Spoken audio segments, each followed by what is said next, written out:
Good morning student, स्वागत है आपका हिंदी की कक्षा में। तो आज हम शब्द ज्ञान पढ़ने जा रहे हैं। शब्द ज्ञान में भी आज हम किस शब्द का ज्ञान करने जा रहे हैं?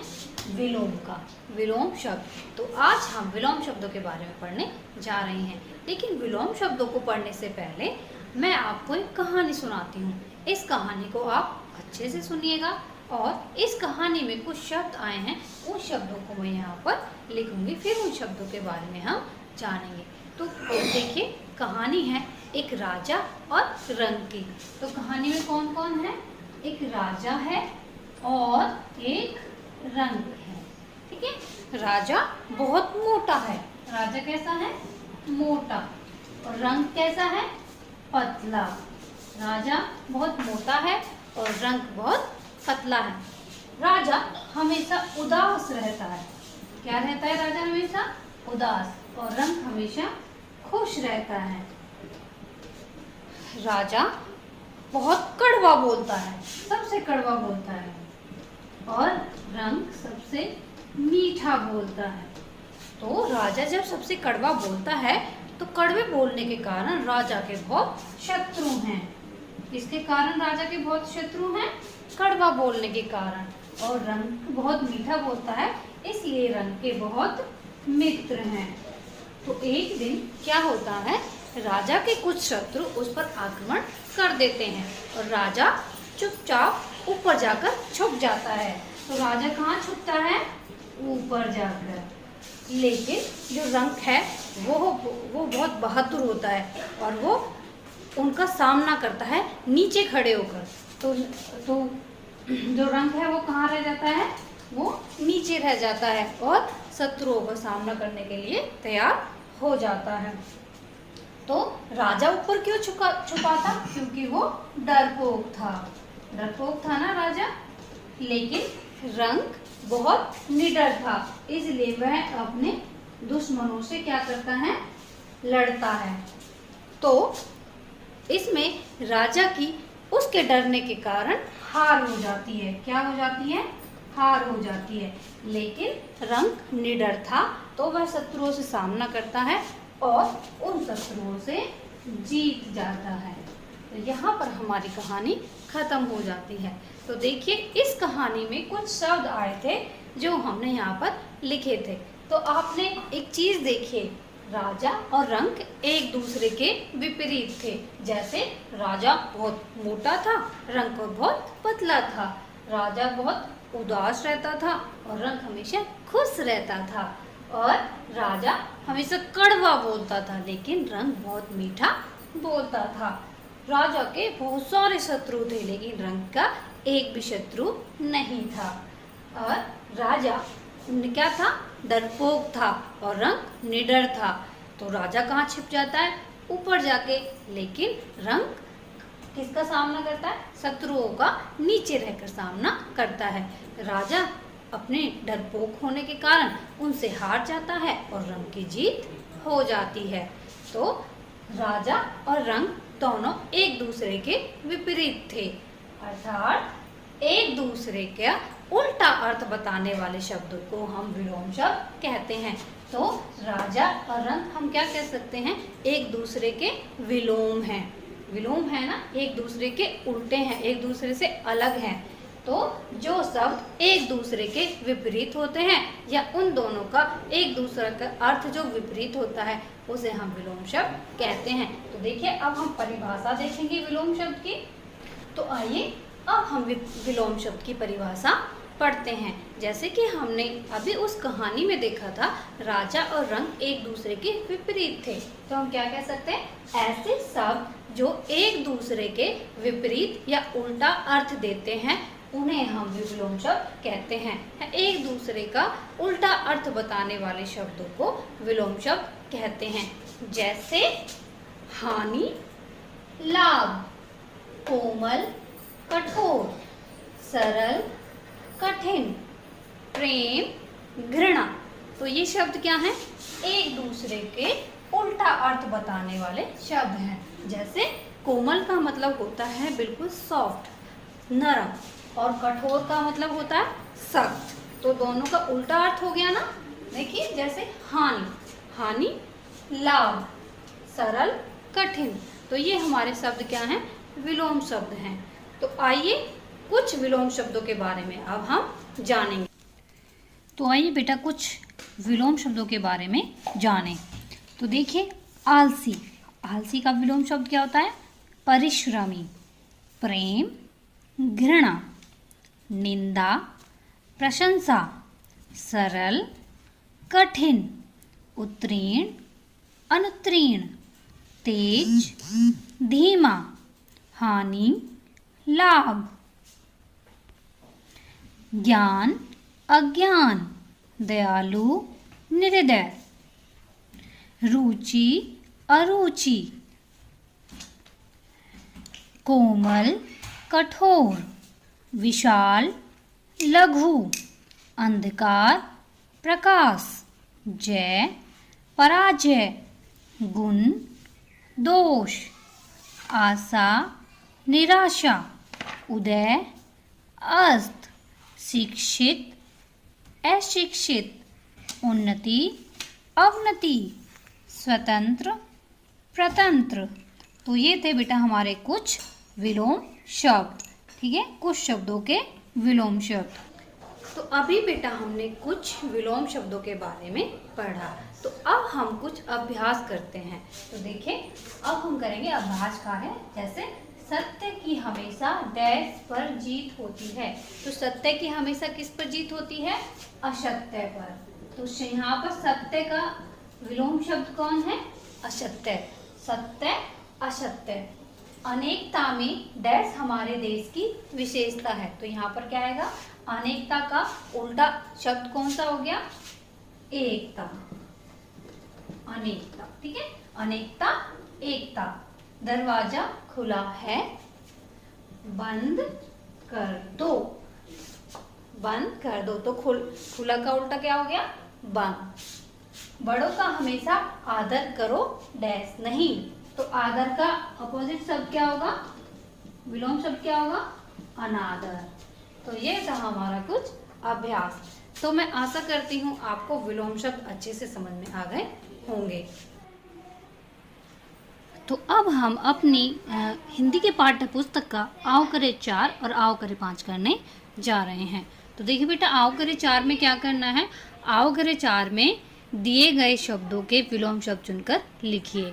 तो इसमें देखिए क्या करना है, कुछ यहाँ पर शब्द दिए गए हैं और एक क्लू बॉक्स दिया गया है, उसमें कुछ शब्द दिए गए हैं। तो नीचे लिखे गए शब्दों के उनमें से विलोम शब्द ढूंढकर हमें यहाँ पर लिखने हैं। जैसे प्रकाश, तो प्रकाश का विलोम शब्द कौन सा होगा बेटा? अंधकार। तो प्रकाश का विलोम शब्द क्या हो गया? अंधकार। कम, कम का कौन सा हो जाएगा? देखिए, अधिक। कम मतलब थोड़ा, अधिक मतलब ज़्यादा। तो यहाँ पर आ जाएगा अधिक। मरना, मरना का क्या हो जाएगा बताइए? जीना। मरना, जीना। विशेष, विशेष, साधारण। सुविधा, असुविधा। दिन, रात। जय, पराजय। आसान, कठिन, या फिर मुश्किल। मुश्किल भी हम कह सकते हैं क्योंकि यहाँ पर मुश्किल लिखा हुआ है। शक्तिशाली, विलोम शब्द क्या होगा? शक्तिशाली। आकाश, पाताल। तो ये था हमारा आओ करे 4। नेक्स्ट है हमारा आओ करे 5। तो आओ करे 5 में हमें क्या करना है बेटा? आओ करे 5 में हमें कुछ वाक्य दिए गए हैं। इन वाक्यों में कुछ खाली स्थान छोड़े गए हैं और इन पर जो रेखांकित किए शब्दों के सही विलोम शब्द लिखकर इन वाक्यों को पूरा करना है। जैसे पास ही एक झील थी और थोड़ी डैश पर एक पहाड़ी। तो पास का अपोजिट क्या हो जाएगा? दूर। तो हम यहाँ क्या लिख सकते हैं? थोड़ी दूरी पर एक पहाड़ी है। थोड़ी दूरी पर एक पहाड़ी थी। नेक्स्ट है, हर व्यक्ति के मन में एक चाह होती है कि वह खूबसूरत दिखे, डैश नहीं। तो खूबसूरत का विलोम शब्द क्या हो जाएगा? बदसूरत। कि वो खूबसूरत दिखे, बदसूरत नहीं।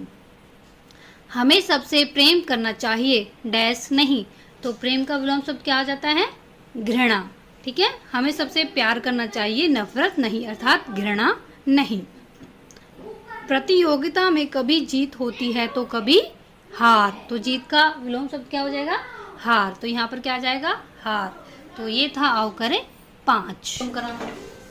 तो देखिए बेटा, आज हमने विलोम शब्दों के बारे में पढ़ा, लेकिन विलोम शब्दों के साथ साथ आज हम एक चीज और पढ़ने जा रहे हैं, संदेश लेखन। तो आज मैं आपको संदेश लिखना सिखाऊंगी कि संदेश किस तरीके से लिखते हैं और संदेश को लिखते समय हमें किन किन बातों का ध्यान रखना चाहिए। सबसे पहले बेटा, संदेश होता क्या है? संदेश का अर्थ होता है खबर या समाचार, किसी को खबर देना या किसी को समाचार देना। ठीक है, तो इसमें क्या होता है, इसको हम 2 तरीके से लिख सकते हैं, जैसे मौखिक और लिखित। 2 तरीके से हम खबर दे सकते हैं या समाचार दे सकते हैं। तो लेकिन अभी हम लिखित रूप से समाचार के बारे में पढ़ेंगे। तो लिखित रूप से संदेश किस तरीके से दिया जाता है और किस तरीके से इसको लिखा जाता है, एक उदाहरण भी मैं आज आपको लिख के दिखाऊंगी कि किस तरीके से हम लिख सकते हैं। और एक उदाहरण आपकी जो हिंदी की पाठ्य पुस्तक है, जो चांद की सैर है हमारा चैप्टर है, उसमें आपको दिया गया है। तो देखिए बेटा, कुछ ध्यान रखने योग्य बातें हैं संदेश में जो हमें लिखनी होती है। तो पहले हम बात करते हैं संदेश। संदेश का अर्थ, जैसा कि मैंने अभी आपको बताया, खबर या समाचार होता है। जब हम किसी व्यक्ति से आमने सामने खड़े होकर बात नहीं कर सकते हैं और कोई सूचना या खबर उनको देनी है या अपनी फीलिंग्स के बारे में बताना है, तो तब हम किसी को लिखकर या किसी के थ्रू बुलवाकर अपना संदेश दिलवा सकते हैं। तो आज हम यहाँ पर केवल जो लिखित संदेश है उसके बारे में पढ़ेंगे। तो अपने विचारों को जब हम किसी के सामने व्यक्त नहीं कर सकते हैं, वो इंसान हमसे बहुत दूर है, और अपने विचारों को या कोई सूचना है या कोई खबर है हमें उन तक पहुँचानी है, तो हम उसको कैसे पहुँचाएंगे? लिख कर पहुँचाएंगे। वैसे तो बहुत सारी बातें हैं संदेश में, लेकिन अभी हम थोड़ी थोड़ी पढ़ेंगे। जैसे कि संदेश वर्तमान काल, भूतकाल, भविष्यकाल तीनों में लिखा जा सकता है। संदेश में बहुत सारी चीजें हमें ध्यान रखनी होती हैं, कुछ चीजें वो यहाँ पर हैं। जैसे सबसे पहले संदेश को किसी से सीमा रेखा जैसे बॉक्स या गोले के अंदर लिखा जाना चाहिए। देखिए, जब बेटा आप कभी संदेश लिखते हैं तो संदेश को लिखने से पहले आपको एक बाउंड्री लाइन बना देनी चाहिए। इस तरीके से आप इस तरीके से बाउंड्री लाइन बना सकते हैं या ऐसे भी गोला आप बना सकते हैं। तो संदेश हमेशा किसके अंदर लिखा जाता है? सीमा रेखा के अंदर लिखा जाता है।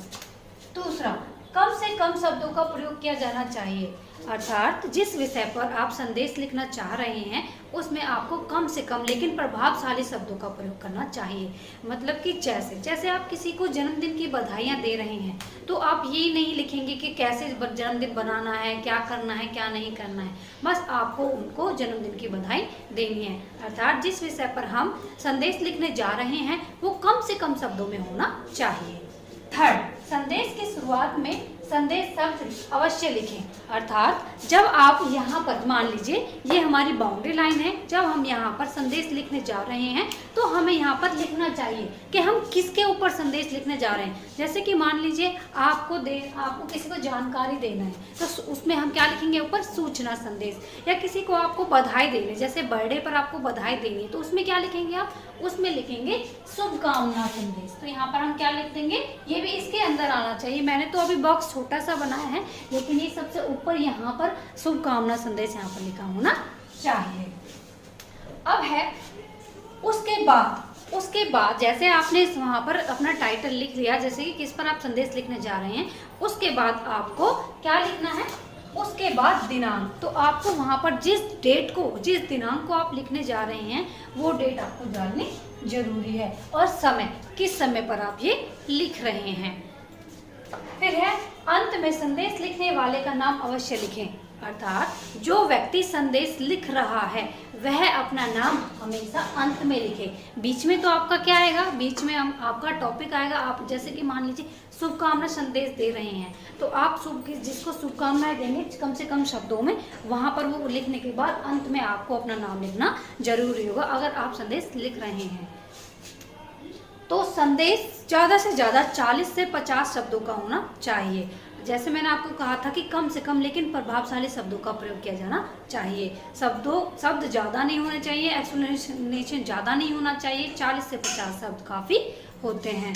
और आप संदेश में चित्रों का भी प्रयोग कर सकते हैं। जैसे कि मान लीजिए किसी को आपको बधाई संदेश देना है, जैसे कि शुभकामना संदेश देना है, तो यहाँ पर आप केक की, कैंडल की आदि की पिक्चर बना सकते हैं। जैसे कि आपको स्वतंत्रता दिवस की किसी को बधाई देनी है तो वहाँ पर आप फ्लैग बना सकते हैं। किसी को दीपावली की बधाई देनी है तो वहाँ पर आप क्या बना सकते हैं, आप वहाँ पर जो कैंडल है वो बना सकते हैं। जो हमारे क्रैकर्स बम पटाखे होते हैं उनको आप बना सकते हैं। ये सारी चीज़ें आप छोटी छोटी बना सकते हैं। तो ये थी कुछ संदेश की जानकारियाँ, जो संदेश लिखते समय हम जिन बातों का ध्यान रख सकते हैं। तो ये कुछ बातें थी जो ध्यान रखने योग्य बातें थी। लेकिन जब मैं आपको उदाहरण बताऊंगी किसी एक संदेश का, तो मैं आपको तब भी समझाऊंगी कि हमने इन बातों को वहाँ पर फॉलो किया है या नहीं किया है। तो समझ में आ गया होगा आपको संदेश क्या होता है। जब हम किसी व्यक्ति से आमने सामने बात नहीं कर सकते हैं और अपनी बातों को हमें उन तक पहुंचाना है, तब हम संदेश का प्रयोग करते हैं। संदेश को हम कितने तरीकों से पहुंचा सकते हैं, 2 तरीकों से पहुंचा सकते हैं, लिखित और मौखिक। ठीक है, तो लिखित संदेश में क्या किन किन चीज़ों का प्रयोग करते हैं। तो अगर हम आज के जीवन की बात करें तो आज के टाइम में तो जैसे आप देखते हैं सोशल मीडिया जो कि बहुत फेमस है। सोशल मीडिया पर कैसे व्हाट्सअप कर सकते हैं, मेल कर सकते हैं, ट्विटर है, फेसबुक है, काफ़ी ऐसे सोशल नेटवर्क्स हैं जिन पर हम अपने संदेश भेज सकते हैं। जैसे कि व्हाट्सएप पे आपने देखा होगा, आप अपने फ्रेंड्स को बधाई देते होंगे, happy Holi, happy Diwali, happy birthday.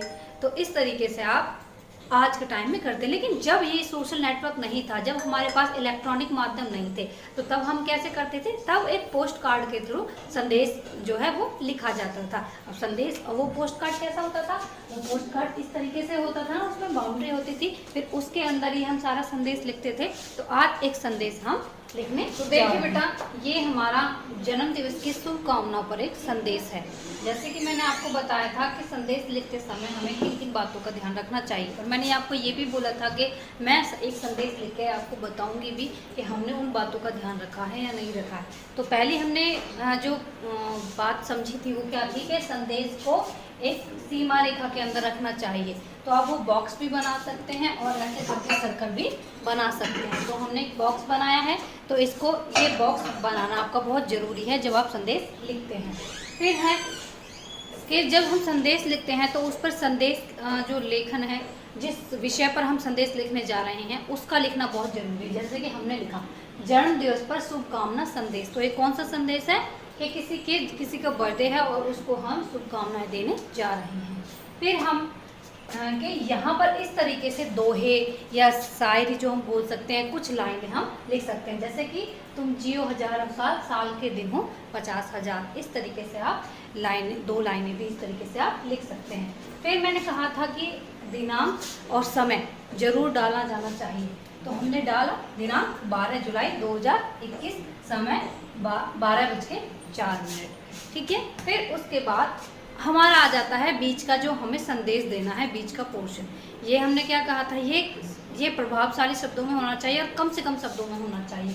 तो हमने देखिए ज़्यादा कुछ नहीं लिखा है, जो हमें लिखना था थोड़ा सा वो हमने लिखा है। जैसे प्रिय बेटे, राम जन्मदिन की हार्दिक शुभकामनाएं, आप स्वस्थ रहो और जीवन में बहुत उन्नति करो, ईश्वर से मेरी बस यही प्रार्थना है। तो यहाँ पर उन्होंने देखिए, उनकी जो राम है, उनकी माँ ने उनको जन्मदिन की बधाई दी है और उनके आगामी जीवन की तरक्की की ईश्वर से कामना की है। तो यहाँ पर फिर मैंने बताया था कि नीचे क्या लिखा जाना चाहिए, नीचे जो है, जो संदेश लिख रहा है वो अपना नाम लिखेगा। तो यहाँ पर उनकी माँ है कामनी, जिन्होंने लिए। लेकिन हम एक चीज़ और यहाँ पर कर सकते हैं जो मैंने अभी नहीं की थी, वो क्या है कि जैसे कि मान लीजिए यहाँ पर जगह है, यहाँ पर जगह है, तो यहाँ पर हम कुछ पिक्चर ड्रॉ कर सकते हैं। जैसे मैंने कहा था ना कि हम चित्र भी बना सकते हैं, ज़रूरी नहीं है कि हम बनाएं, लेकिन बना सकते हैं। जैसे कि यहाँ पर ऐसे करके एक केक हम बना सकते हैं, उस पर ऐसे करके कैंडल लगा सकते हैं, इस तरीके से कैंडल लगा सकते हैं।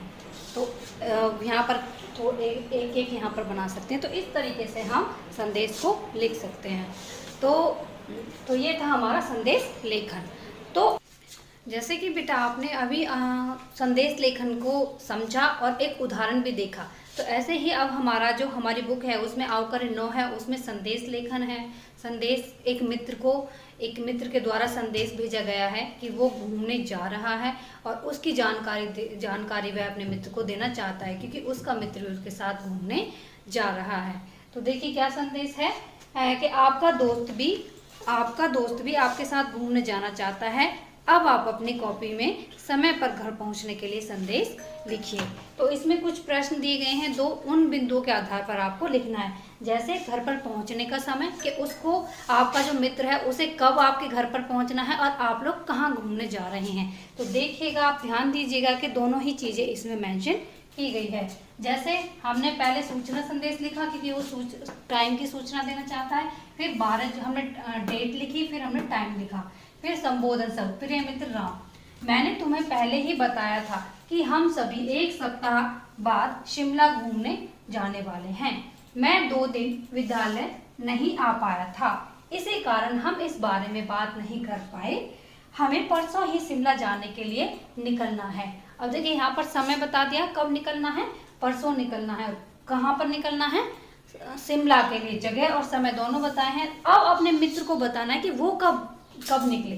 तो तुम कल ही मेरे घर आ जाना, तुम्हारा मित्र या तुम्हारा दोस्त रवि। तो देखिए यहाँ पर दोनों बिंदुओं का प्रयोग करते हुए हमने एक संदेश लिख दिया है। तो आप अपने मुताबिक, अपने अनुसार भी संदेश को लिख सकते हैं, और ये एक उदाहरण है कि इस तरीके से हम इसको लिख सकते थे, लेकिन आप लोग अपने तरीके से इस संदेश को लिखेंगे।